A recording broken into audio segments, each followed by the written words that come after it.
Glória a Deus, boa noite, igreja. Pai seja com todos vocês, amém? Fique de pé no seu lugar em nome de Jesus.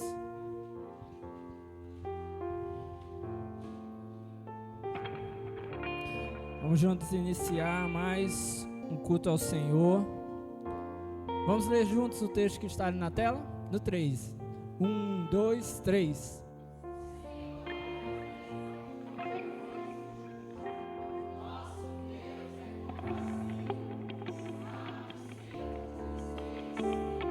Louvado seja o nome do nosso Senhor. Vamos orar.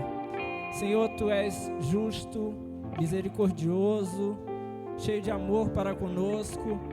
Por isso nós estamos aqui nessa noite para Te louvar, Te adorar, bendizer Teu santo nome, dizer que o Senhor é maravilhoso em nossas vidas. Nós contemplamos, Senhor, o Teu favor, contemplamos o Teu santo nome, Te exaltamos aqui nesse lugar nessa noite. Pai, seja entronizado em nosso meio, que os louvores cheguem até os céus, que o nosso coração se derrame em Tua presença aqui nessa noite. Pai amado, em nome de Jesus, que possamos nos distanciar de tudo que atrapalha o nosso culto ao Senhor e que possamos, como igreja, glorificar o Teu santo nome. É por isso que nós estamos aqui e assim nós oramos e declaramos ao Senhor que Tu és Senhor de nossas vidas, em nome de Jesus. Amém. Vamos louvar o nome do nosso Senhor. Aleluia, Jesus.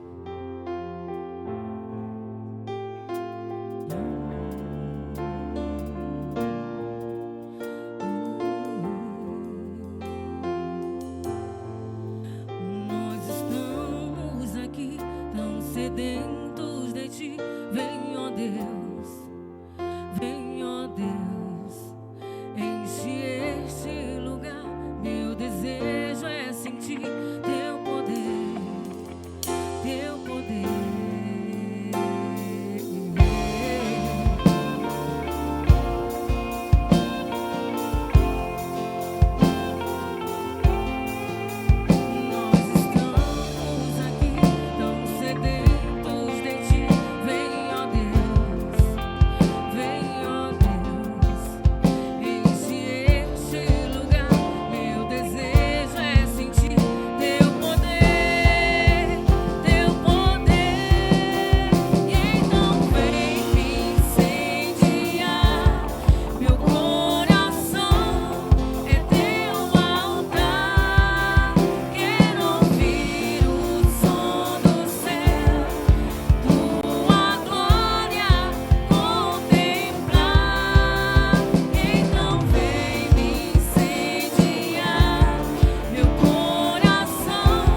glória, Jesus.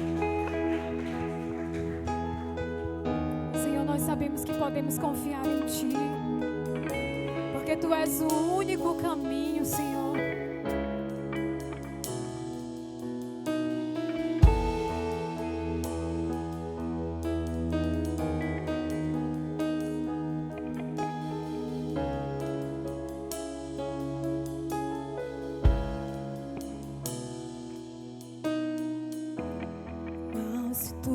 Vosso coração, crede em Deus e também em mim.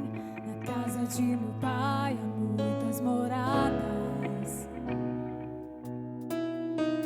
Se não fosse assim, eu não teria dito: vou preparar-vos um lugar.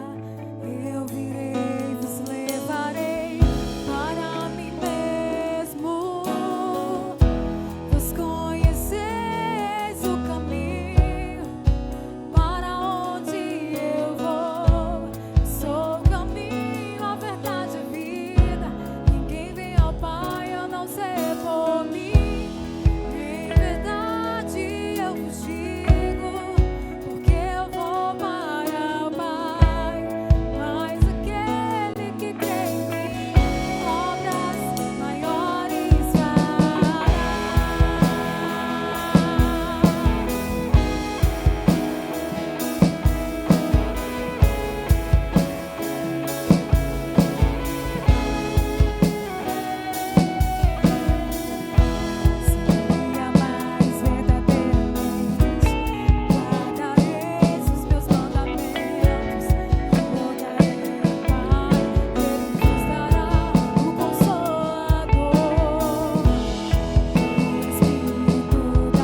Jesus, a meditar mais na Tua palavra, a obedecer mais a Tua palavra, a praticar a Tua palavra, porque assim, esses são os que Te amam. Declara essa noite: eu quero Te amar mais, Jesus.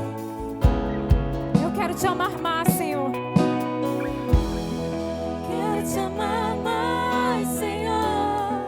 Quero Te amar mais, Senhor. Declare isso com a consciência de que você vai guardar a palavra do Senhor, vai guardar os seus mandamentos. Quero Te amar mais, Senhor.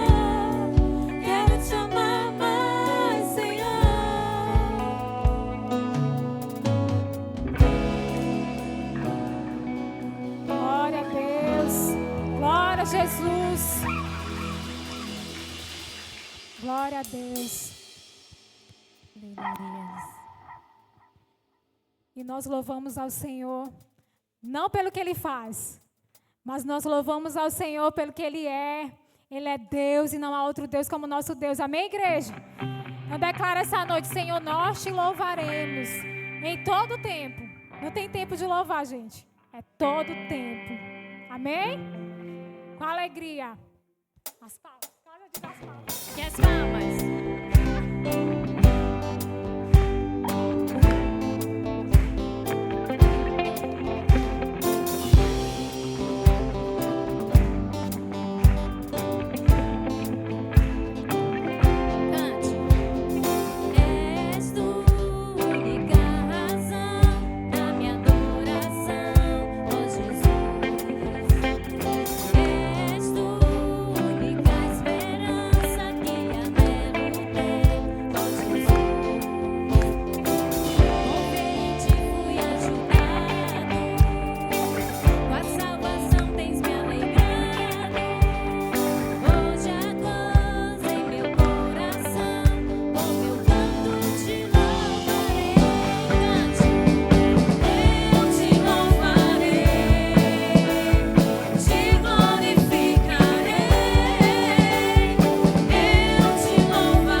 Glória a Deus. Louvado seja o nome do nosso Senhor. Amém? Bom, meus irmãos, trazer um lembrete aqui para você que na Melhorou. Na terça-feira, tá? Terça-feira, nós teremos o nosso culto de Ano Novo, dia 31. O culto será às 22 horas, tá? Então, você que se programou aí para estar com a gente, se prepare, tá? E chegue cedo, chegue no horário.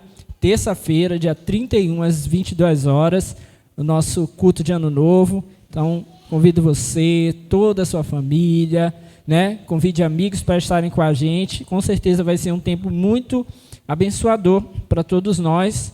Então, fica aí o nosso convite. Se você deseja, né, e puder participar da gente também com a ceia, no momento da ceia, após o culto, tá? Depois da meia-noite, nós teremos um momento de ceia, aí, de celebração, de comunhão com toda a igreja, tá? Você que pode contribuir com um prato de alimento, você vai procurar a Help ou a Glaucia, se ainda não fez isso, para poder aí dizer o que você pode trazer, o que você pode participar, tá bom? Mas fica aí o convite, né, independente de alimento ou não, para participar com a gente aí desse momento de celebração, de encerramento desse ano, né, e de início de um novo ano aí, para a glória de Deus. Com certeza nós fomos muito abençoados aí ao longo de todo esse ano, uma vivência aí muito especial, crescemos muito por meio da palavra de Deus e agora, né, vamos dar início a um novo ano, então nós somos muito gratos a Deus por tudo aquilo que Ele fez por nós e continuará fazendo, tá bom? Fica o convite aí para você estar com a gente aí, não fique de fora.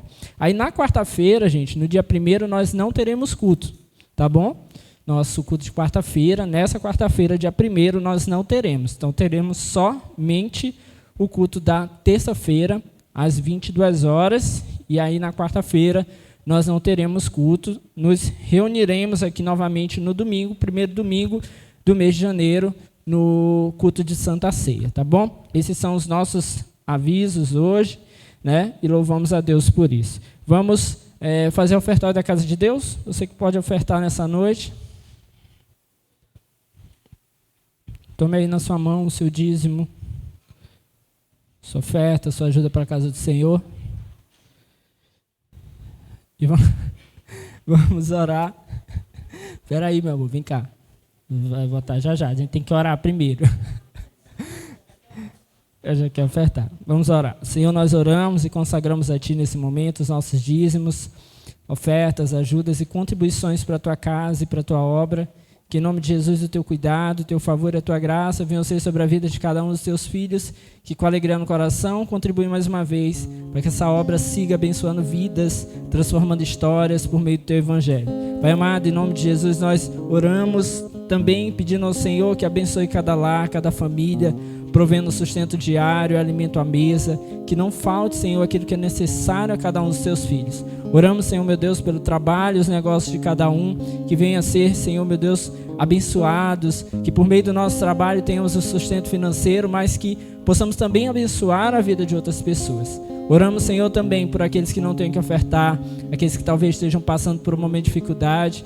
Nós pedimos ao Senhor que abra portas de emprego, de negócios, de ganhos e de capacitação pessoal à vida dos Teus filhos. Assim, Senhor, abençoa toda a Tua igreja e que nós sempre com alegria no coração possamos contribuir na Tua casa para o louvor da Tua glória. Assim que nós oramos e consagramos a Ti os dízimos e as ofertas. Amém e amém. Oferte com alegria na casa do Senhor. Pronto, Alice, pode ofertar ali, ó.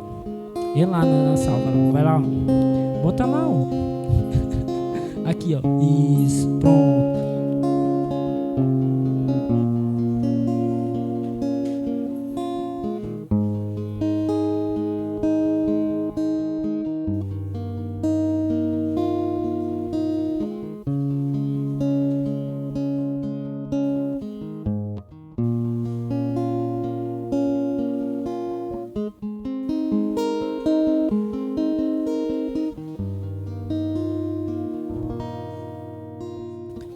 Louvado seja Deus. Hoje nós não teremos o Palavra Kids, então todas as crianças ficarão aqui embaixo conosco. Você trouxe a Bíblia? Abra aí no Evangelho de Mateus, capítulo de número 23.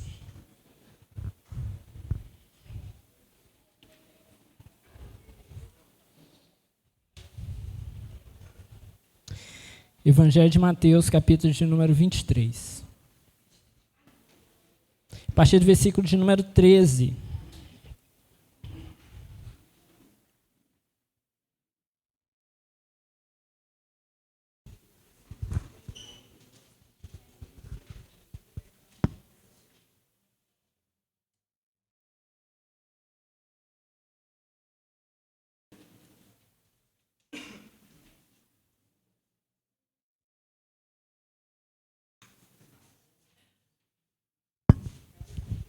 Mateus 23, a partir do versículo de número 13.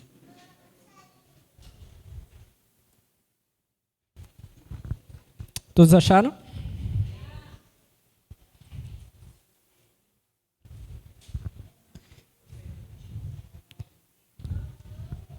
Vamos ver. O texto diz assim: Ai de vocês, mestres da lei e fariseus hipócritas! Vocês fecham o reino dos céus diante dos homens.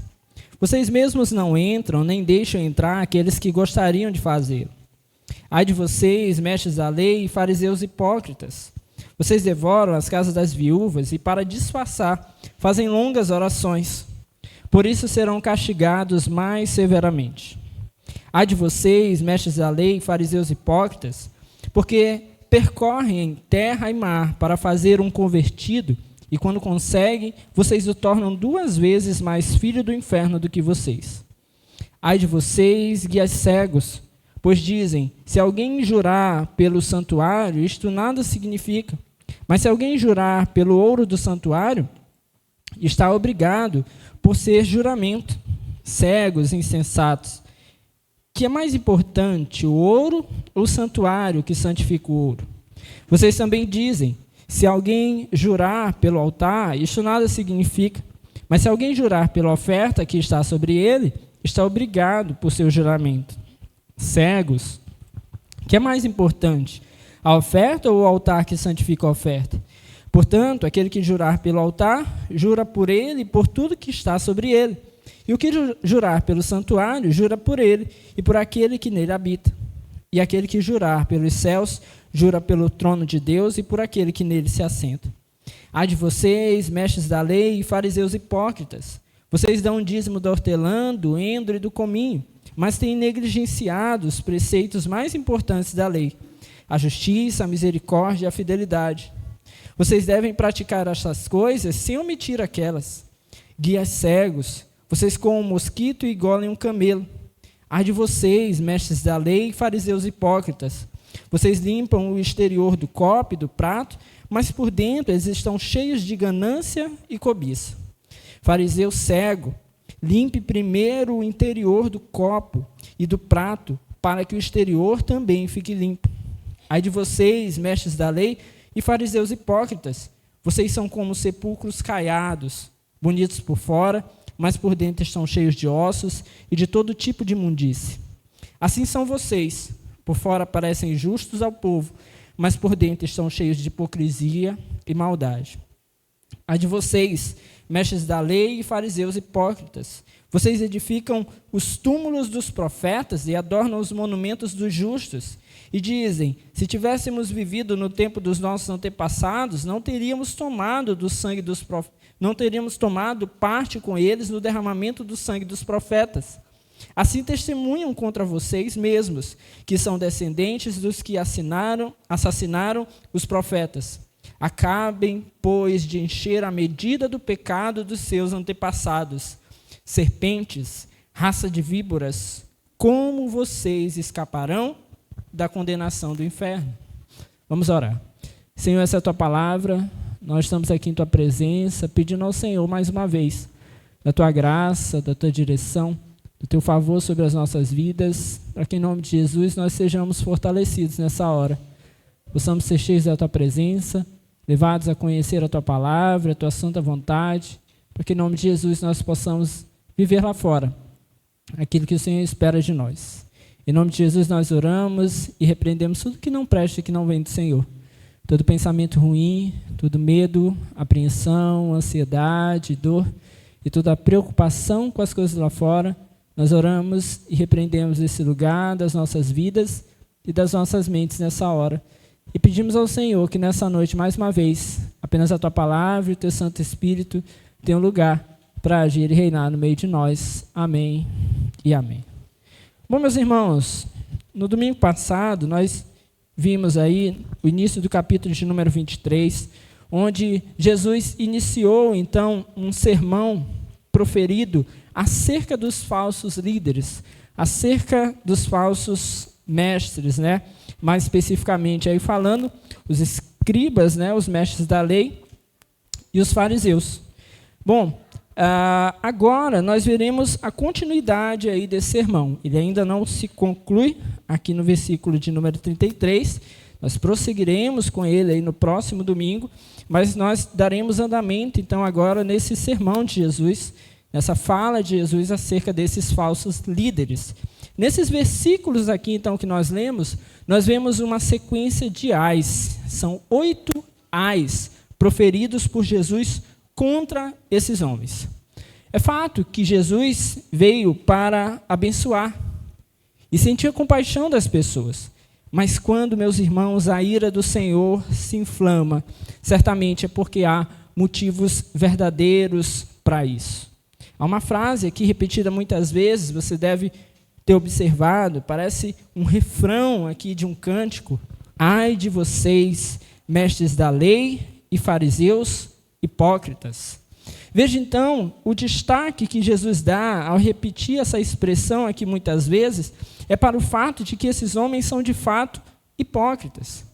É nisso aqui que se resume, então, o caráter e a personalidade deles. A palavra hipócrita, ela tem um significado. O significado dessa palavra é ator. Ou seja, a ideia aqui é de alguém que personifica, alguém que interpreta o papel de um outro alguém. Um alguém que essa pessoa não é ou que ela não pretende ser. Então, é apenas uma interpretação, é apenas uma encenação. O hipócrita é alguém que não é aquilo que ele expressa. Esses hipócritas aqui, segundo a palavra do nosso Senhor, estão em uma condição lamentável, deplorável. Por isso a expressão é, ai de vocês, hipócritas. E cada um desses ais proferidos contra eles aqui, então, tem uma razão, com o pecado do qual eles são acusados, provando, então, a hipocrisia desses homens e justificando, então, o julgamento de Jesus sobre eles. Nós veremos, então, aqui algumas questões. Primeiro, o fato de que Jesus tem razão em denunciar esses homens, em confrontar esses homens, em julgar esses homens. Jesus os conhece suas práticas e conhece especialmente os seus corações. Nós entenderemos também o quanto essas práticas dos falsos mestres são, talvez não todas, mas são marcas bem presentes na vida de falsos mestres em todo o tempo na história. Ou seja, ainda nos nossos tempos, essas marcas aqui estão presentes na vida dos falsos mestres. E por que nós precisamos conhecer isso? Porque nós precisamos entender acerca disso, porque precisamos guardar no nosso coração. Nosso coração precisa estar no Senhor. Precisamos ser direcionados por Ele. E os falsos mestres, eles vêm então com seus falsos ensinos, tentando então distorcer aquilo que o nosso Senhor ensina. Então precisamos estar preparados, precisamos estar prontos, precisamos saber especialmente o que é verdadeiro, mas precisamos saber também aquilo que é falso. E o Senhor Jesus fez questão aqui de nos ensinar acerca disso. Então vamos aqui para esses 8 ais, essas 8 marcas aqui desses falsos mestres, as quais o Senhor Jesus está condenando, está julgando aqui. A primeira marca deles está aí no versículo de número 13. Eles são inimigos do Evangelho. Veja aí você novamente. Ai de vocês, mestres da lei e fariseus hipócritas. Vocês fecham o reino dos céus diante dos homens. Vocês mesmos não entram, nem deixam entrar aqueles que gostariam de fazer. Bom, meus irmãos, esses homens faziam tudo o que podiam para impedir que as pessoas crescem no Senhor Jesus Cristo. Nós vimos aí ao longo de todo o Evangelho de Mateus a insistência desses homens perseguindo Jesus, tentando resistir ali ao Evangelho e tentando fazer com que as pessoas não fossem guiadas pelo Evangelho. Então, eles se colocam aqui como uma barreira. Eles se colocam aqui como pessoas que impedem o crescimento do Evangelho, impedem que as pessoas venham a crer no Senhor Jesus Cristo. Eles podiam e deveriam muito bem ter contribuído para anunciar a Cristo. Afinal de contas, nós vimos no domingo passado que eles se sentavam, essa foi a expressão de Jesus, eles se sentavam na cadeira de Moisés, ou seja, eles tinham a responsabilidade de ensinar ao povo do seu tempo acerca da palavra de Deus. Eles tinham que transmitir a esperança no Cristo, a esperança no Messias enviado de Deus, e quando Jesus veio, eles deveriam ter reconhecido isso. Mas em vez de contribuir com a pregação, contribuir com o ensino acerca de Cristo e contribuir para que as pessoas pudessem ir até Jesus, pelo contrário, eles fechavam a porta do reino dos céus. Eles criavam ali toda uma resistência, eles se empenhavam em fortalecer o desânimo das pessoas. Eles se empenhavam em fazer com que as pessoas tivessem uma observação cada vez maior das leis cerimoniais, de uma maneira exagerada até. Jesus combateu isso, nós vimos lá no Sermão da Montanha, que a interpretação deles acerca da lei era equivocada. Então Jesus veio corrigir tudo isso. Eles criaram e nutriram ali na mente das pessoas uma resistência à pessoa de Jesus. Então, por que Jesus os está denunciando aqui? É porque eles têm uma posição de influência, eles têm uma posição de guiar as pessoas, e eles estão levando as pessoas para longe de Cristo. Eles fazem isso de uma maneira intencional, de uma maneira perversa. Jesus, então, os denuncia, porque eles são inimigos do Evangelho. Veja que Jesus deixa claro que eles mesmos não entrariam. Por quê? Porque eram orgulhosos, presunçosos, e diante do seu orgulho, jamais poderiam reconhecer os seus pecados. Nós temos visto aqui insistentemente que é necessário para aqueles que queiram estar em Cristo arrependimento dos seus pecados. E para que isso aconteça, é necessário cair do seu orgulho. Um homem arrependido, ele precisa cair do seu orgulho. Precisa se arrepender, precisa pedir perdão a Deus, pedir perdão àqueles que ele ofendeu, de uma maneira clara. Uma frase muito dita no meio cristão, não me recordo agora o autor, mas é que tão escandaloso quanto é o nosso pecado, precisa ser o nosso arrependimento. Ou quanto mais escandaloso é o nosso pecado, maior precisa ser escandaloso ainda o nosso arrependimento. Então, pressupõe-se aqui que para entrar no reino dos céus é preciso se arrepender. Se arrepender dos pecados, cair do seu orgulho. E esses homens não tinham isso neles. Eles eram orgulhosos. Por conta disso, Jesus deixa claro que eles mesmos não entrariam. Vocês mesmos não entram de Jesus, nem deixam entrar aqueles que gostariam de fazê-lo. Meus irmãos, se é ruim nos mantermos afastados de Cristo, pior ainda é manter outras pessoas afastadas dele. Se é ruim estar distante do Senhor, pior ainda, meus irmãos, é servirmos de pedra de tropeço para alguém. É fazer com que alguém permaneça distante de Deus por conta das nossas atitudes, das nossas palavras, da nossa insistência em lançar as pessoas para longe de Cristo. E o Senhor, meus irmãos, não tolera isso.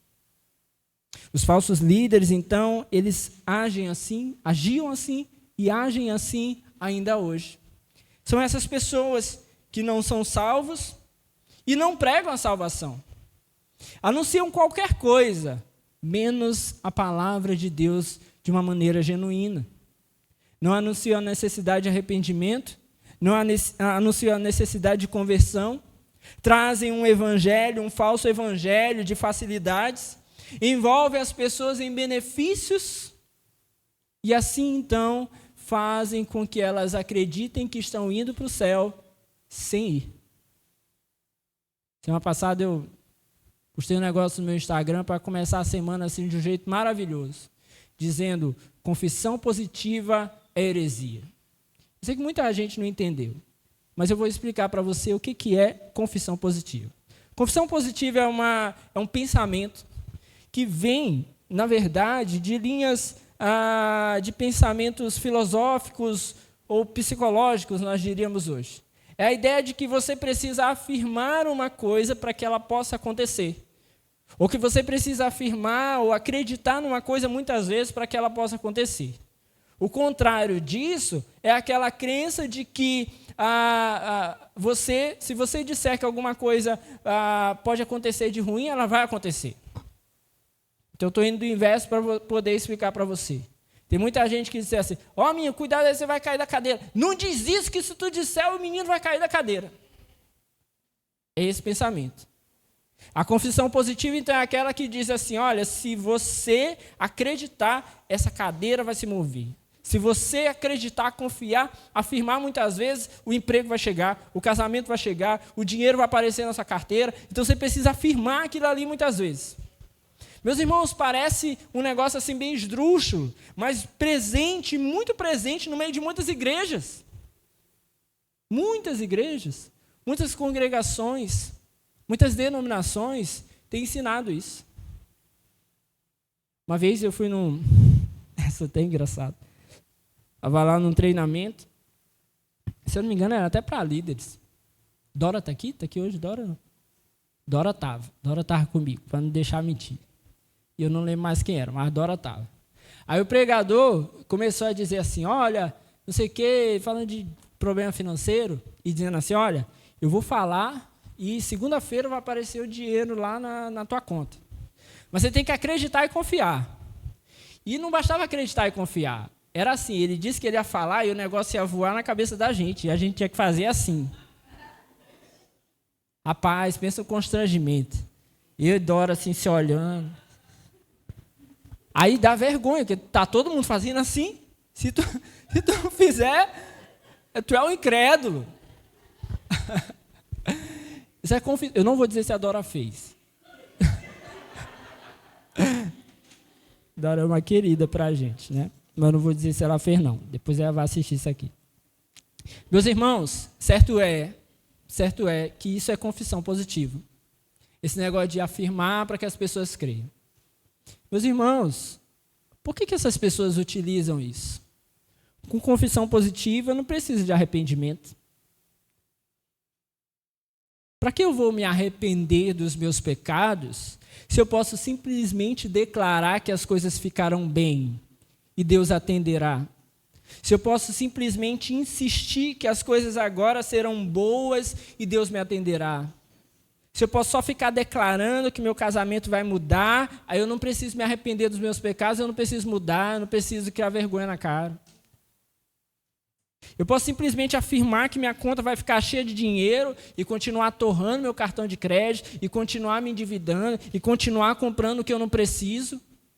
É só eu afirmar que minha conta vai estar cheia de dinheiro amanhã, segunda-feira. Glória a Deus. Meus irmãos, Alexandre fez aqui, ó. Meus irmãos, é muito mais fácil. Porque a gente não precisa se arrepender quando é assim. Por isso esses homens ensinam isso. Por quê? Porque é simples. As igrejas lotam. Igreja que se prega a necessidade de arrependimento não fica cheiona, não. Fica não. Fica cheia as igrejas que as pessoas dizem assim, olha, vem aqui, você vai ser próspero. Você vai ser cheio de prosperidade, as coisas vão ficar tudo bem para você, só porque você está aqui. Só porque o pregador fala e depois ele sopra assim, ó. Não? Não precisa. E aí, meus irmãos, é isso que Jesus está aqui combatendo. Isso é marca de falso mestre. Eles são inimigos do evangelho, eles não pregam o evangelho, eles ensinam outras coisas para parecer evangelho, mas não é o evangelho. O evangelho, entre outras coisas fundamentais, pressupõe arrependimento. Amém? Bom, segunda coisa, segundo ai, esses homens são movidos pela cobiça e por isso eles exploram os mais fracos. Veja o versículo 14. Ai de vocês, mestres da lei, fariseus hipócritas, vocês devoram as casas das viúvas e para disfarçar, fazem longas orações. Por isso, serão castigados mais severamente. Esses homens querem se beneficiar, eles são cheios de cobiça, seus procedimentos são mal intencionados. E aqui, nesse contexto que Jesus nos conta, nos mostra que eles conseguiu administrar, então, as propriedades de muitas viúvas. Eles exploravam as viúvas ficavam sozinhas, tinham ali, então, agora, algumas delas, tinham alguma herança, não tinham mais marido. E nós sabemos que é uma sociedade ali com muita dificuldade ali para as mulheres. O que esses homens faziam? Se aproximavam dessas viúvas e se colocavam, então, agora à disposição de administrar os seus bens, administrar as suas vidas.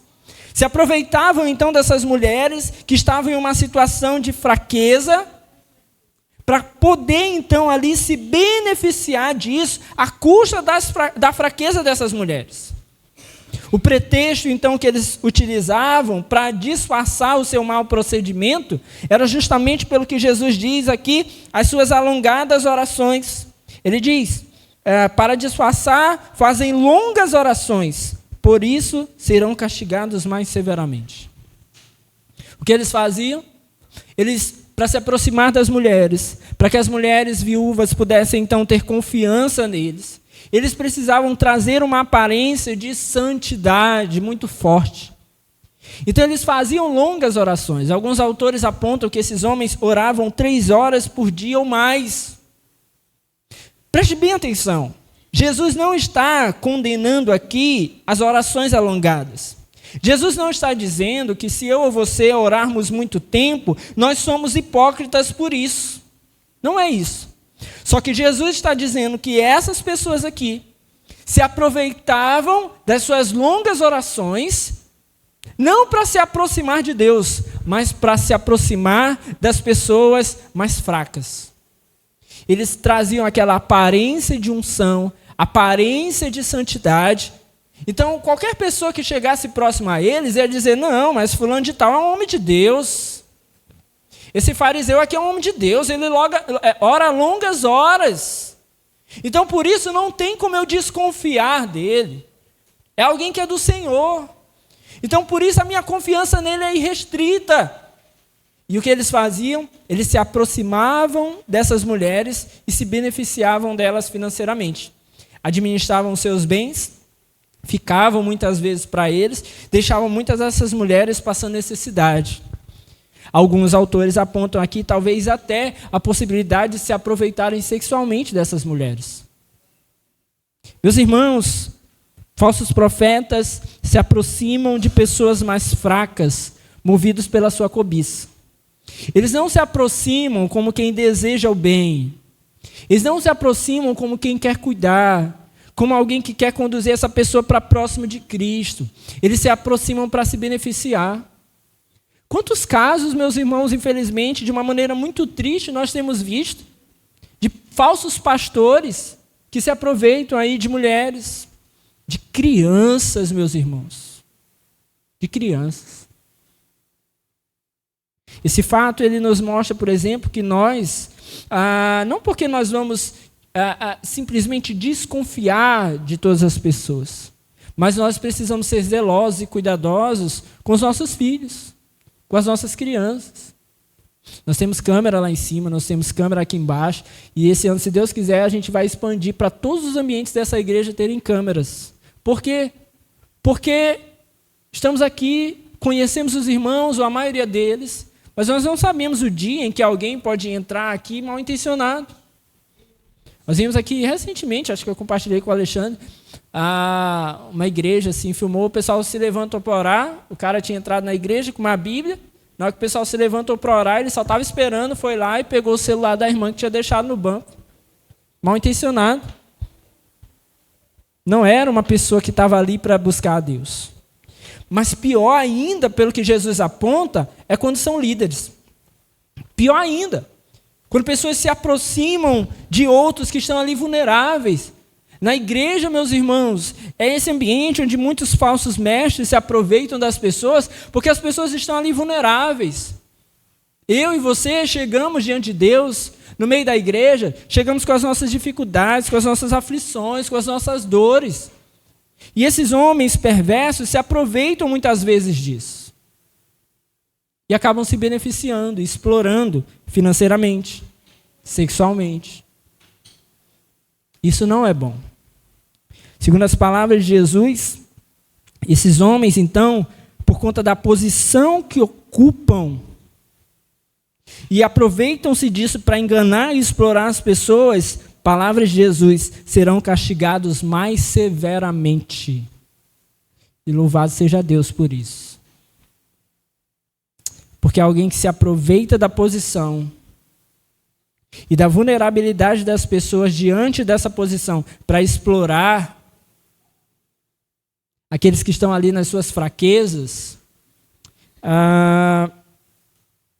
que bom é saber que há um cuidado de Deus sobre as pessoas e há uma vigilância de Deus em relação a esses homens perversos. Vindo culminar, então, no seu juízo, esses homens serão mais severamente castigados. Então, uma marca de um falso profeta, a segunda marca aqui, o segundo ai, é que esses homens são movidos pela cobiça para explorar os mais fracos. Não acredite, meus irmãos, em pessoas assim. Vi um vídeo hoje, um falso profeta aí, que sempre está muito evidente aí na internet. A mulher foi lá fazer uma oferta, aí ele chama ela, aí ela diz assim, não, estou indo entregar todo o restante do meu salário. Aí o charlatão começou a dizer assim, eu me arrepiei mesmo aqui quando você passou perto de mim. Porque a mulher disse que ia entregar o restante do salário dela todo. Me arrepiei, aí começou lá, supostamente falar em línguas, entregar profecia, falar um monte de coisa lá. Eu falei assim, isso aí ficou alegrão aí com essa oferta aí do salário da mulher. Falso profeta. Se beneficia da fraqueza das pessoas. Quantas vezes provavelmente esse homem não tem pregado que as pessoas têm que fazer ofertas de sacrifício? Está aí, depois de amanhã, culto de ano novo, muitas igrejas pregam essa tal oferta de sacrifício. Na virada do ano, você tem que sacrificar. Essa oferta de primícias. Não, meus irmãos, não é que o Senhor não mereça o nosso melhor. Não é que o melhor da gente, o primeiro lugar, não seja para entregar para Deus. Mas por que na boca desses falsos profetas sempre tem que ser dinheiro? É justamente porque eles são falsos. Sempre vai ser dinheiro. Porque eles querem se beneficiar da fraqueza dos outros. O terceiro ai está aí no versículo de número 15. Esses homens fazem seguidores para si mesmos. Olha as palavras de Jesus. Ai de vocês, mestres da lei, fariseus hipócritas, porque percorrem terra e mar para fazer um convertido. E quando conseguem, vocês o tornam 2 vezes mais filho do inferno do que vocês. Bom, esses fariseus aqui do tempo de Jesus, esses líderes religiosos de Jerusalém, eles buscavam fortemente propagar a influência do judaísmo. E até faziam isso para além das fronteiras, para além dos marcos do povo judeu. Nós sabemos que o judaísmo, o pensamento ali dos judeus e a pregação dos judeus, eles entendem que essa palavra e esse Deus é um Deus deles. Era até complicado você cogitar a ideia de que um gentil pudesse crer no mesmo Deus do judeu ou participar das cerimônias, por exemplo, ali no templo. Isso era complicado de se imaginar. Havia toda uma rejeição dos judeus por isso. Mas os fariseus desse tempo começaram a fazer uma espécie de evangelização, se podemos falar assim. Não era o evangelho do Senhor Jesus, mas eles começaram então a propagar a influência do judaísmo em outras regiões, para além das fronteiras ali dos judeus. Porque eles faziam isso, eles estavam em busca de pessoas que se convertessem ao judaísmo. Nós chamamos a essas pessoas de prosélitos, que são aqueles gentios que se convertiam ao judaísmo e começavam ali então a seguir o Deus dos judeus. E aí, quando esses prosélitos estavam agora seguindo o caminho do judaísmo, esses homens, então, passavam a ser insistentes para que os prosélitos viessem a obedecer insistentemente ali, de uma forma bem firme, toda a lei, especialmente a lei cerimonial dos judeus. Eles tinham que obedecer. E aí talvez a gente pense assim, não, mas pelo menos eles estavam levando a Deus, pelo menos estavam ali anunciando o Senhor, e talvez se fosse só isso realmente, meus irmãos, talvez pudesse ser considerado como algo bom. Mas a insistência desses homens nesse tipo de pregação e a insistência deles em fazer com que os prosélitos pudessem seguir os ritos da religião judaica, não era para levar essas pessoas para junto de Deus, não era para a glória de Deus, era para que eles pudessem arrebanhar mais pessoas dessas que eles podiam explorar financeiramente. Era isso. Era tipo assim, ó, o nosso curralzinho aqui está pequeno, os judeus aqui estão limitados, então vamos explorar isso, vamos fazer mais judeus. Porque nós fazendo mais judeus, nós vamos conseguir, então, agora, arrecadar mais. Então eles precisavam de seguidores para si mesmos. Eles precisavam não de novas pessoas tementes a Deus. Eles precisavam de novos fariseus, simplesmente. Pessoas que seguissem o rito, pessoas que obedecessem ali a lei, mas que fizessem isso enganados, sem o coração em Deus verdadeiramente, apenas para que esses homens pudessem então se satisfazer. Ou seja, os seus intentos eram perversos. Havia apenas maldade em seus corações. Eles queriam, na verdade, era gente para explorar. Quantas igrejas, infelizmente, nós temos visto fazer isso? Que só querem gente para explorar. Não querem levar as pessoas para perto de Deus. Querem ali fazer com que os seus cérebros sejam mudados. Em algumas igrejas aí se fala claramente que se faz uma espécie de lavagem cerebral. A pessoa, depois de sair da igreja, tendo que entrar na justiça para reclamar as suas ofertas que deu, porque foi enganado muitas vezes. Veja que Jesus usa uma expressão aqui muito forte. Quando vocês conseguem, vocês o tornam 2 vezes mais filho do inferno do que vocês. Por quê? Porque não eram judeus genuínos, se convertiam não a Deus, mas às práticas dos fariseus, e sendo esses não convertidos filhos do diabo, porque aquele que não crê no Senhor Jesus, segundo a própria palavra de Deus, é filho do diabo, Jesus diz, vocês tornam eles 2 vezes pior. E pior do que vocês. E aqui está algo também muito interessante. Por quê? Porque mesmo esses falsos mestres, se julgando filhos de Deus, eles são, na verdade, filhos do diabo. É por isso, meus irmãos, que entenda bem o que eu vou falar. Quando um falso mestre desse é desmascarado, eu posso até considerar olhar para ele como quem olha para alguém que carece de arrependimento, como qualquer pessoa. Se olhar para um criminoso, se olhar para uma prostituta, se olhar para aquele que nem tinha aparência, mas não tinha Deus no coração. E dizer assim, poxa, essa pessoa carece de Deus. É uma perspectiva.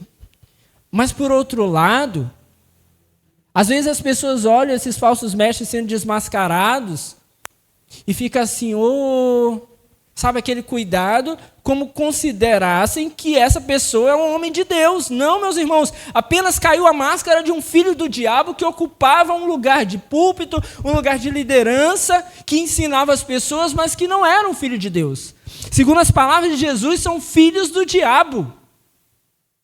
E nesse aspecto, meus irmãos, não deve haver da nossa parte essa percepção de, olha, ai que pena, era um homem, tem gente que ainda abre a boca, era um homem de Deus. Não era. Era um filho do diabo. Por isso Jesus diz, quando vocês conseguem, vocês o tornam 2 vezes mais filho do inferno do que vocês. Ou seja, vocês são. E a pregação de vocês, essa falsa pregação de vocês, tornam mais pessoas filhos do diabo também, mais ainda. Ou seja, se eles já estavam mal, sem Deus, vocês pioraram a situação deles, eles estão mais distantes de Deus ainda. É esse o ensino de Jesus. Essa, então, meus irmãos, é mais uma marca de um falso profeta. O quarto ai de Jesus está aí dos versículos 16 a 22. Ai de vocês, guias cegos, pois dizem, se alguém jurar pelo santuário, isto nada significa. Mas se alguém jurar pelo ouro do santuário, está obrigado por seu juramento. Cegos insensatos. O que é mais importante? O ouro ou o santuário que santifica o ouro? E aí Jesus vai seguir aqui com mais outras ideias dentro da mesma linha. O que a gente precisa dizer sobre esse texto aqui? Bom, Jesus está falando que esses homens conduzem o povo ao erro espiritual. E ele usa um exemplo aqui para isso. O exemplo dos juramentos. O objetivo verdadeiro de um juramento, dentro do contexto aqui, especialmente dos tempos de Jesus, é expressar algo em nome do Senhor. Então, os juramentos nada mais são do que declarações solenes, geralmente, que invocam ali a Deus como testemunha das nossas declarações, das nossas promessas. E aí, fazendo isso, a gente pede, Senhor, é como se dissesse, Senhor, nos puna se houver qualquer falsidade. Assim são os juramentos. Isso era uma prática muito presente naquele tempo. Mas o que os fariseus fizeram? O que os mestres da lei fizeram naquele tempo? Bom, eles levaram o povo, então, a jurar por coisas que trouxessem lucros a eles. Então, olha, o juramento de vocês pelo templo não é nada demais, pelo santuário não é nada demais. Mas se vocês jurarem pelo ouro do santuário, aí sim, ó, agora é um baita juramento. Percebe a sutileza? Aqui tem mais valor. Então vocês precisam jurar por essas coisas. Porque queremos mais oferta, queremos mais contribuição, queremos mais do dinheiro de vocês chegando até o templo. Então eles tinham essa intenção.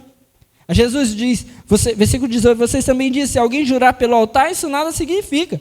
Mas se alguém jurar pela oferta que está sobre ele, está obrigado por seu juramento.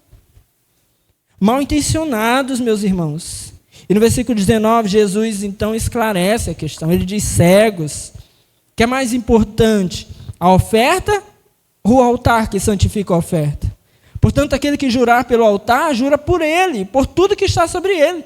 E o que jurar pelo santuário, jura por ele, por aquele que nele habita. Jesus falou, não tem diferença. Se é para fazer juramento, não muda se é pelo santuário ou pelo ouro. Se é pelo altar ou o que está sobre o altar, a oferta que você trouxe. Não muda. Homens mal intencionados, meus irmãos, eles ficam fazendo, estimulando, tentando fazer com que as pessoas possam então ali se entregar mais. Entregar o que tem. Falsos mestres fazem isso. Fazem isso. Você nunca viu, eu acho que você nunca foi num lugar desse. Campanha onde chega lá, o cara chega para fazer a campanha. Aí ele vai 3 dias, ele vai só preparando. Vai só preparando o terreno. Olha, no último dia, assim, uma bênção assado, o anjo vai passar, o pano vai cobrir você. Aí ele vai preparando. Aí a cabeça da pessoa vai assim, ó. O negócio aqui é sério. Aí ele vai enganando. No último dia, ele parece vendedor de curso no Instagram. Ele diz assim, mas só vai acontecer se você trouxer uma oferta no altar aqui. Aí você já está todo empolgado que o negócio ia ser grande, o negócio ia ser massa, esse ano de 2025 ia ser maravilhoso. Então você já está ali mesmo, está entregue, você diz assim, vou pagar. Quanto é? Ele diz, coisa pouca, assim, uma casa, um carro. Bota sua chave do carro aqui, né? Vai aqui. Aí começa esse negócio. Aí as pessoas vão e se entregam. Acaba o culto, gente desse tipo vai lá para trás. Aí divide com o pastor, com a igreja local. Por quê? Porque quem leva esse tipo de gente não é inocente também não. Já sabe como é que é. Pastor, campanheiro, itinerante, que vai nas igrejas, roda lá para levar uma unção diferente. Para começar, o cara só tem uma pregação. Nem estuda a Bíblia, ele estuda. Ele só precisa de uma pregação. E cada lugar ele vai lá. Fecha os pacotes, agenda aberta. Aí pronto, aí ele fecha o pacote. Aí numa cidade, ele vai em várias igrejas. Por quê? Porque nem a passagem ele pode gastar muito.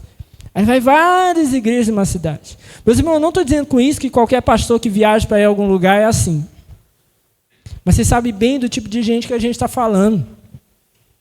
Aí eles vão, se aproveitam disso. A igreja aproveita ali para aumentar a arrecadação daquele tempo.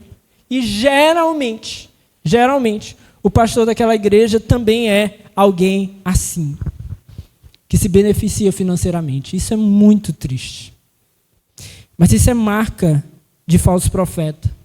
Conduzir pessoas a um erro espiritual. Meus irmãos, aquilo que eu repetidamente digo aqui para vocês, vai valer aqui nessa igreja, ou em qualquer igreja que você for visitar, congregar. Se mudou daqui de São Luís, você foi para outro lugar, mudou de bairro, precisou congregar em outra igreja. Meus irmãos, vale para tudo. Mantenha sua Bíblia aberta.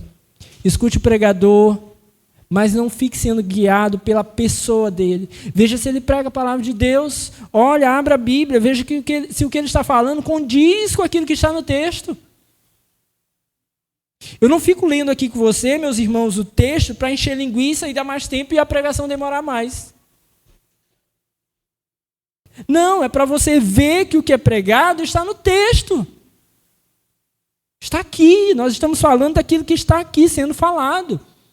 E se ainda assim você tiver dúvidas, vá para casa, ore ao Senhor, pesquise, leia mais, reflita. Mas não é simplesmente porque está ali uma pessoa que eu gosto, ou que eu confio, ou que eu admiro, ou que tem muitos seguidores na internet, que é palavra de Deus. Então isso vai valer para a sua vida inteira, em qualquer lugar. Você já me viu aqui dizendo assim, olha, não fique escutando os pregadores aí pela internet? Não. A gente ensina para você a palavra, ensina o que é certo, mostra também o que é errado quando a palavra diz, e vá você. Quando você vai lá na sua casa, que você abre o YouTube e você quer escutar uma canção, você vai ter que ter discernimento daquilo que está sendo cantado. Você vai assistir uma pregação, você tem que ter o discernimento. Não dá para eu estar lá na sua casa, acompanhando você toda hora. Mas se você me mandar uma mensagem e disser assim, pastor, eu estou ouvindo esse cara aqui. O que você acha? Que eu achei um negócio aqui meio esquisito. Aí eu vou conversar com você sobre, humildemente como irmão. Mas não como quem coloca freios em você. Há igrejas que dizem, não escutem tais e tais e tais pregadores, porque se quer ter o trabalho de ensinar o evangelho para as pessoas, eles querem. Para dizer assim, por que esse aqui tem uma doutrina e na nossa igreja o pensamento é diferente? Nem isso eles querem ter trabalho. Eles querem manter as pessoas ali no cabresto mesmo. Só servindo aquela igreja, só entregando dinheiro naquele lugar, só beneficiando eles. Eles estão buscando ali para si, e para isso eles precisam conduzir as pessoas pelo erro espiritual. Ensinar um falso evangelho. O quinto ai, está nos versículos 23 e 24. Esses homens, em geral, eles valorizam as coisas menores e desprezam as coisas importantes da lei. Veja o texto. Ai de vocês, mestres da lei, fariseus hipócritas, vocês dão o dízimo do hortelã, do endro e do cominho, mas têm negligenciado os preceitos mais importantes da lei, a justiça, a misericórdia e a fidelidade. Olha o que Jesus falou aqui. Esses homens são parciais na aplicação da lei. Eles escolhem aquilo que eles vão obedecer de acordo com os seus interesses. E geralmente, então, eles observam ali os deveres menores e omitem os maiores. É interessante isso. Preste atenção. Jesus não está aqui nos convidando a só obedecer aquilo que é maior. Não. O que a palavra está nos ensinando é que dentro da palavra de Deus há muitos preceitos. Alguns maiores e alguns menores. Mas todos nós precisamos buscar obedecer. Não somos perfeitos, vamos falhar provavelmente em todos eles em algum momento, mas pela dedicação ao Senhor, ao Evangelho, pela fé que nós temos nele, vamos buscar fazer tudo. Vamos nos dedicar em tudo. Porém, há coisas que são maiores, segundo as palavras do próprio Senhor Jesus. O que esses homens, falsos mestres, fazem? Primeiro, eles obedecem às coisas menores, mas trazem com isso uma aparência de espiritualidade ali muito forte. Jesus falou sobre esses homens aqui, no exemplo dele, é que eles obedeciam à questão do dízimo. Eles eram ali dizimistas fiéis, faziam questão de demonstrar isso. Mas olha o que Jesus fala. Vocês pagam o dízimo até mesmo da hortelã, do endro e do cominho.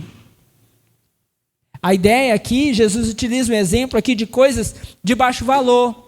É como quem diz assim, olha, da hortelã, do endro e do cominho, o lucro de vocês é mínimo.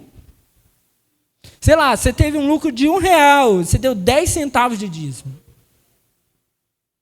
Há algum pecado nisso? Não. Em si mesmo, não. Porém, é aquela coisa, sabe, vamos vigiar isso aqui, ó, eu sou dizimista, fiel, então entrou R$1 na minha conta, eu tenho que dar 10 centavos de dízimo. Porque eu tenho que aparentar a espiritualidade. Beleza, você dá dízimo de R$1, mas você ama o seu próximo? Você vive causando contenda no meio da igreja.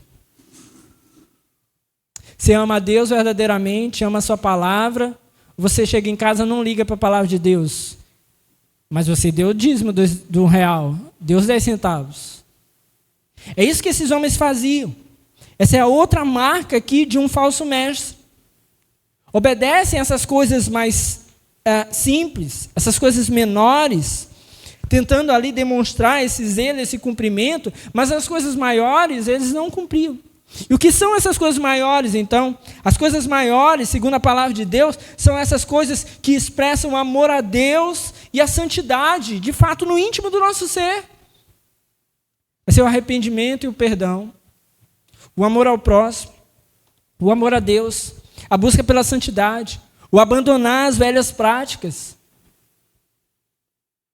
Não adianta, meus irmãos, não adianta chegar aqui e ser o mais zeloso, é o primeiro a chegar, é o primeiro a sentar na cadeira, é o que se demonstra ali, sabe? Em algumas denominações é aquela roupa alinhada para demonstrar santidade.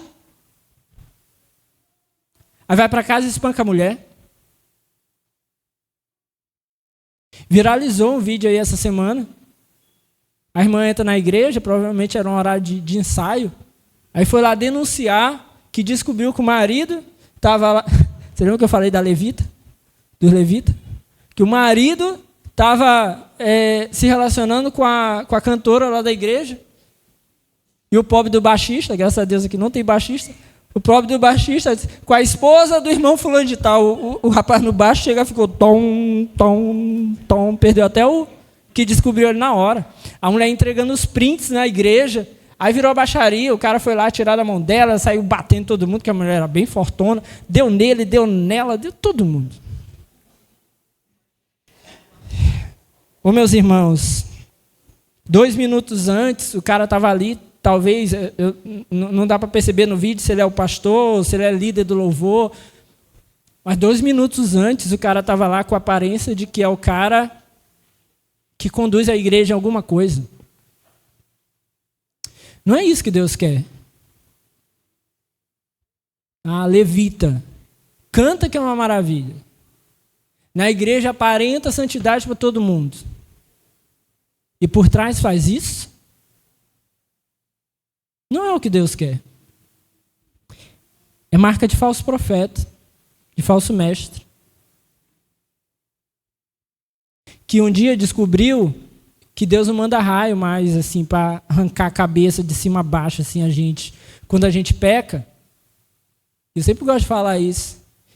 Que quando peca a primeira vez, a gente vem para a igreja, aí vem assim, aí pisando assim, maior cuidado, ver se não vai explodir o ambiente. Aí entrou, sentiu, sentou, não explodiu, ninguém morreu, vai para casa assim, ninguém percebeu, aí vai lá e continua.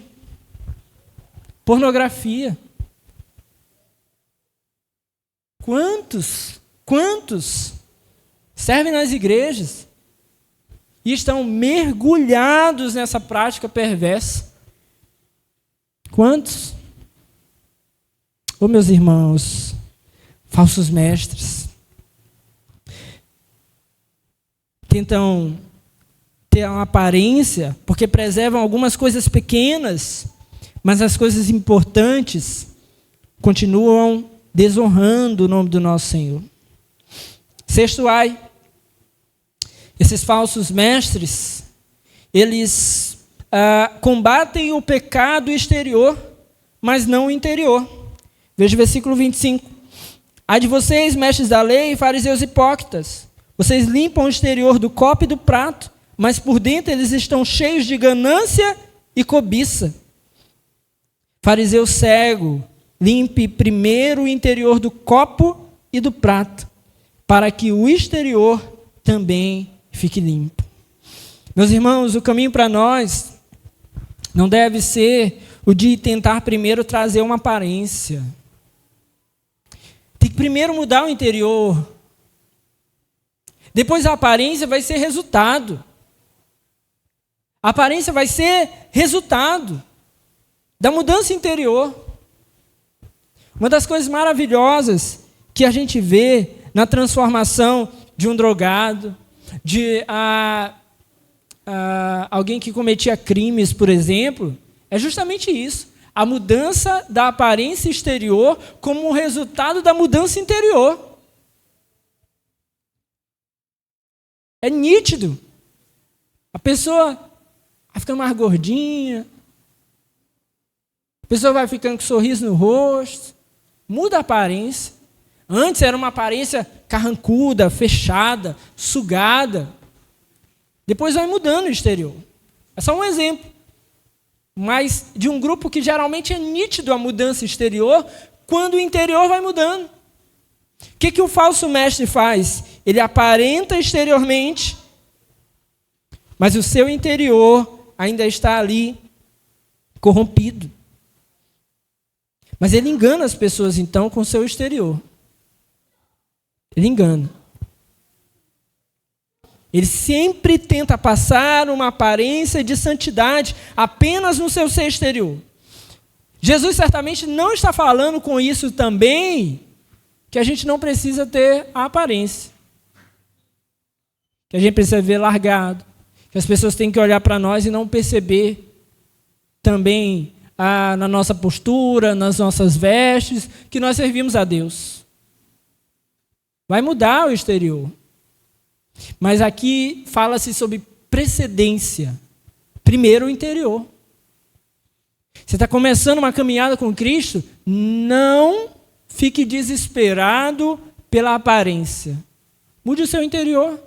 A aparência virá. Mas os falsos mestres são esses que só mudam o exterior. É por isso que é maravilhoso, meus irmãos, poder se aproximar das pessoas e as pessoas começarem a conhecer o nosso interior. Diria até que para um líder é fundamental. Pedro estava lembrando essa semana que, esse ano agora, 2015, para muitos dos irmãos aqui, né, vou fazer 10 anos de pastoreio. Rose, Pedro, que mais? Marcos já é pai. Giovanilson, Rosângela, Carla.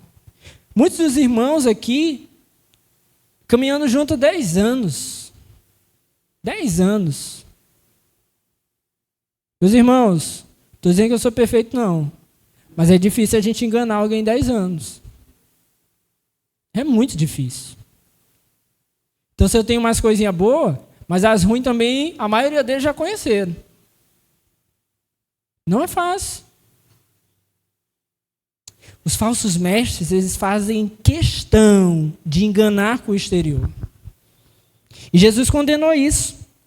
Veja que ele diz: limpe primeiro o interior do copo e do prato, para que o exterior também fique limpo. O exterior é consequência do interior. Os falsos mestres amam aparentar, mas não se preocupam com o coração. Sétimo ai. Bom, os falsos mestres, eles são fingidos espiritualmente. Então não é só a aparência deles física, as roupas que é fingida. O espiritual também é fingido. Versículo 27 e 28. Ai de vocês, mestres da lei, fariseus hipócritas, vocês são como sepulcros caiados, bonitos por fora, mas por dentro estão cheios de ossos e de todo tipo de imundície. Assim são vocês, por fora parecem justos ao povo, mas por dentro estão cheios de hipocrisia e de maldade. Bom, tem que aparentar também no espiritual. Tem que aparentar também para as pessoas que têm vida com Deus. Tem que ter aparência. Por quê? Porque esse ser interior ali está corrompido. Jesus diz que está cheio de imundície, como um sepulcro caiado, né? Está bonito por fora, mas por dentro corrompido. Há só ali restos de alguém que um dia já foi uma pessoa, mas está ali tudo corrompido. Mas por fora está lá os túmulos bonitos, né? Vai ali no cemitério do Gavião, você vai achar lá os túmulos bonitos, alguns bem imponentes, mas dentro eles são todos iguais. São todos iguais. Jesus condena aqui esses falsos mestres por isso. Porque quando se abre, então, o sepulcro, se encontra ali dentro impureza e podridão. É isso. Nós precisamos atentar, meus irmãos, que a verdade do Evangelho, ela vai transformar o interior do ser. Ela vai transformar o interior, ela vai transformar o coração, ela vai transformar a mente, ela vai transformar as atitudes. A verdadeira mudança causada pelo Evangelho, ela vai gerar isso. E de uma maneira duradoura, certamente. Certamente Deus vai transformar o interior do ser das pessoas. Nós vivemos a geração que tem sido pastoreada pela internet. Muitos. Meus irmãos, eu assisto muitos sermão. Eu escuto muita pregação. Eu gosto e admiro muitos pastores na sua pregação. Mas não comece a endeusar ninguém que você não conhece de perto. Que você não visitou a casa, ou que não foi na sua casa. Ou que você não tem a possibilidade ali de, compartilhar os dias. Tem igreja plantando igreja virtual. Os irmãos, gravar um culto e transmitir na internet é uma forma de auxiliar aqueles que estão em dificuldade. É aquele que não pôde ir no culto naquele dia. É alcançar uma pessoa que ainda não conhece o Evangelho para ser chamada a caminhar com a gente como igreja, mas não existe igreja virtual. Não existe essa igreja que as pessoas são pastoreadas pela internet. Muito triste saber que em muitas igrejas, após a pandemia, muitos crentes não voltaram a congregar presencialmente. Isso é relato de muitos pastores pelo Brasil. Parece que quanto mais se investiu na transmissão pela internet, menos os irmãos voltaram, porque muitos se acomodaram, porque pela internet não tem confronto, pela internet não tem gabinete pastoral, pela internet não tem irmão com quem a gente tem, às vezes, as nossas rusgas, e precisa ali corrigir o nosso coração, precisa se arrepender, não tem irmão para pedir perdão, não tem gente que olha quem a gente é. Pela internet não tem isso. Mesma coisa são as mega igrejas. Tem muita igreja que tem crescido, é bênção, tem levado o Evangelho, mas tem muita gente também mal intencionada, que vai a essas igrejas porque quer entrar e sair despercebido. Eu entro e saio, ninguém fala comigo, ou se fala, tudo bem, é só aquele sorrisinho rápido, muitas vezes fingido. Eu vou para minha casa, não presto contas por ninguém, não converso com ninguém, ninguém está sabendo da minha vida e pronto. E eu vou lá e permaneço da minha maneira. Falsos mestres, meus irmãos, então tem essa 7ª marca. Por fim, a última marca aqui, o último ai apresentado por Jesus, é que esses falsos mestres, eles perseguem os servos de Deus. Veja aí o versículo 29 em diante. Ai de vocês, mestres da lei, fariseus hipócritas, vocês edificam os túmulos dos profetas e adornam os monumentos dos justos. E dizem, se tivéssemos vivido no tempo dos nossos antepassados, não teríamos tomado parte com eles no derramamento do sangue dos profetas.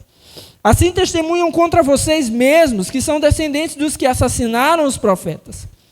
Acabem, pois, de encher a medida do pecado dos seus antepassados. Jesus está aqui, então, condenando esses homens, porque eles fingiam aqui honrar os profetas, adornando seus sepulcros, diz a palavra. Dizendo, não, olha, se nós tivéssemos vivido naqueles dias, nós não teríamos sido cúmplices disso. Mentira! Porque Jesus conhecia os seus corações. Se tivessem vivido no passado, eles teriam sido como os outros judeus que perseguiram os profetas. Jesus deixou isso claro alguns capítulos atrás. Você lembra as palavras de Jesus? Jesus falando, usando uma parábola para ilustrar que o Senhor havia enviado profetas para anunciar que ele viria. O Senhor Davi havia enviado os seus servos. E eles pegaram, espancaram e mataram os servos do Senhor Davi. E quando o filho veio, que é Jesus, eles também espancaram e mataram. Ou seja, Jesus conhece os seus corações. São pessoas que rejeitam e que perseguem os servos de Deus. Falsos profetas perseguem verdadeiros servos do Senhor. Certamente perseguem. Eles não querem a verdade do Evangelho. Eles não querem o verdadeiro Evangelho sendo pregado. Eles vão resistir das formas mais simples, como privando as pessoas de ouvir uma outra pregação. Há muitas seitas assim, bem sectárias mesmo. Você não pode escutar uma pregação de um pastor de outro lugar. Começa assim.